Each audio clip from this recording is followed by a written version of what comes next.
Excellent. All right, we're recording. All right, TAOFLEDER folks, here we are again. Jeff and Danny here. We got something new for you to view. I don't know if any of you have heard of the Oath ammo. This is the Oath Tango. These guys went out of business. I guess they didn't have very good results with the firing. They had a lot of squibs and a lot of failure to fires. I was able to get a hold of 10 of these, and I've taken 5 of them and reloaded them with primer, powder, and the little wad below it. And so hopefully these are going to work and not be squibs. Yeah, I know on GY6's video, which is very revealing about when he did his test over a year ago, he had maybe 10 or 20% of them actually fired. A lot of them just went plunk and just fell out of the barrel. Barely made it out of the barrel. Yeah. Well, we got 35 grains of long shot behind these. Actual gas seal, I don't think they used a real gas seal. No, they were they relying on O-rings for gas seal. When I took these apart, they just had a little fiber, compressed fiber wad, I guess you would call it, underneath it. Yeah, So overshot card of some sort. Over powder card. FS12 from Ballistic Products under here, so we should get a better gas seal and a known powder and a known primer.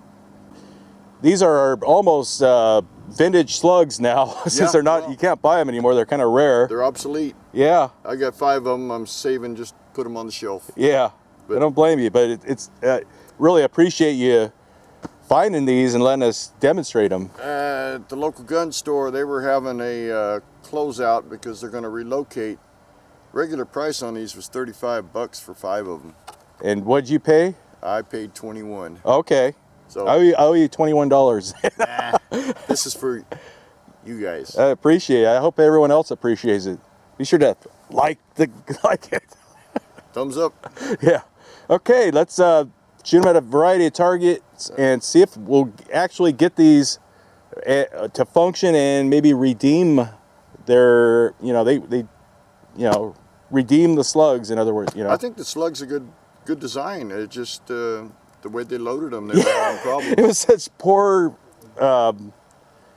loading or whatever, and poor just testing and everything. It's just unbelievable they would send that garbage out into the market.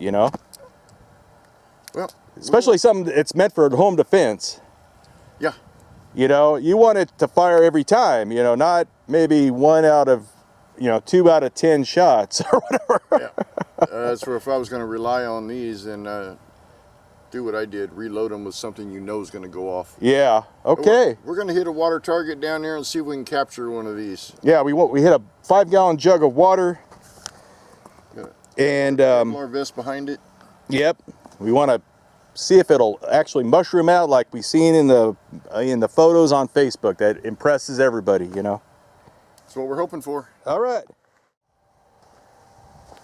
Okay, shot number 1 using the smoothbore Bacal shotgun. Whenever you're ready. All right, we're going to go for the blue square down there, not the card. Excellent. 1,081 feet per second. Yeah, it's got a thump. Well, the good news is the shell went off, we had complete ignition, and he hit the target.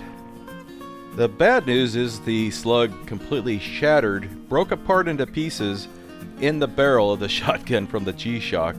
Now, 35 grains of long shot is not an excessive amount of powder for a slug weighing nearly 600 grains.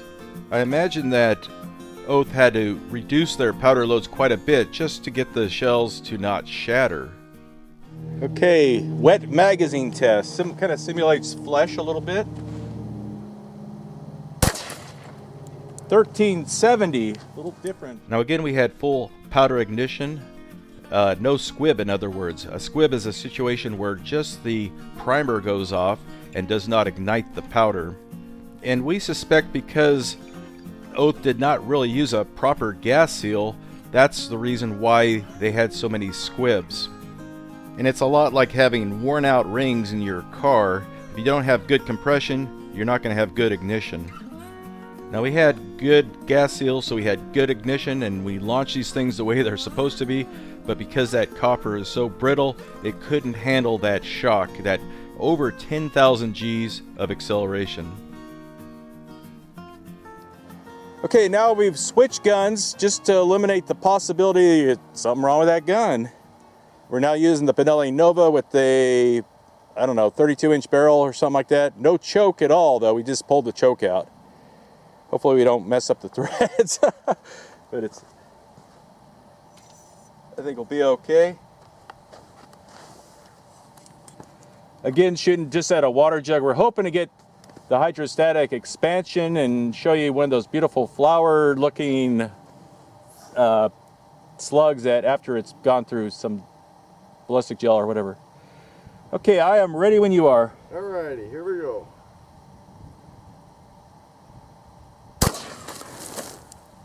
We got an error on that one, darn it. I got wet.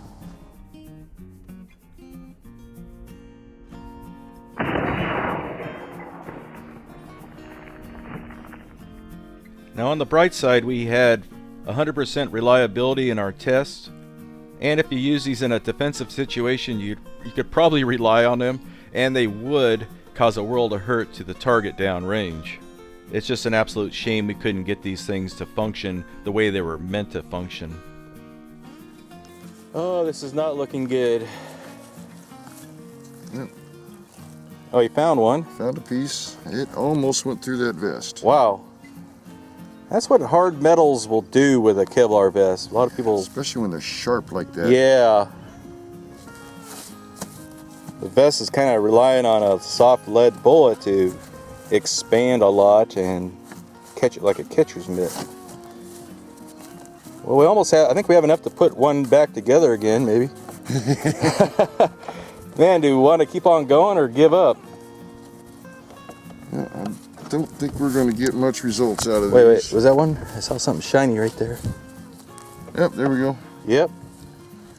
I mean, they're really nice. I don't know how they cut those things, but... I think you need a stronger O-ring. I blew out the O-ring. I have that same problem. Blew a seal.